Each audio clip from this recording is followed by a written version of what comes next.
আমি শশীদির কথায় অবাক হইনি। আজকে আলোচনার যে বিষয়টা আমি যতদূর বুঝেছি যে এসআইআর ভালো না খারাপ এইটা বিষয় নয়, বিষয় হচ্ছে সামনে কয়েকদিন পরে বিধানসভা ভোট হবে এবং অন্তত হওয়ার কথা। সেই বিধানসভা ভোটে এসআইআরটাই একমাত্র ইস্যু কিনা। শশীদি গোটা 5 মিনিট এসআইআর নিয়েই বলে গেলেন এবং উনি ওনার সমালোচনা করে গেলেন, হয়তো অনেকগুলোই ন্যায্য কথাই বলেছেন।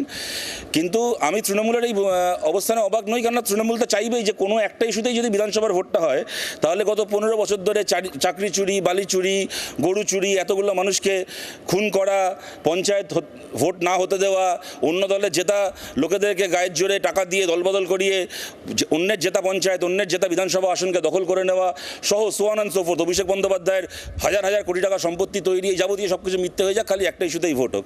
কিন্তু ওনারা চাইলেও তো সেটা হবে না। বাংলার মানুষের কাছে যখন বাংলার মানুষ কয়েকদিন পরে হয়তো আঙুলে কালি লাগাবেন, বাংলার মানুষের কাছে ডেফিনেটলি এসআইআর একটা ইস্যু হবে, কিন্তু তার পাশাপাশি বাকি এই যে ইস্যুগুলো, এতদিনের এই যে বঞ্চনা, এইগুলোরও হিসেব নিশ্চয়ই মানুষ চাইবেন বলেই আমাদের ধারণা। এবং তার পাশাপাশি এটাও ঘটনা, কেউ যদি মনে করেন যে 15 বছরে তৃণমূল খুব ভালো কাজ করেছে, এই যে বাচ্চাদের স্কুলের সিলেবাসে এখন সুকান্ত ভট্টাচার্যের কবিতা সরিয়ে দিয়ে মমতা বন্দ্যোপাধ্যায়ের গরুটাকে হাম্বা মাটাকে বুম্বা পড়ানো হচ্ছে, এগুলো রাজ্যের জন্য খুব ভালো হচ্ছে, এইসব যারা মনে করেন তারা আবার তৃণমূলকেও ভোট দেবেন, তাতেও কোনো অসুবিধা কিছু নেই, কিন্তু বাকি ইস্যুগুলোও ইস্যু।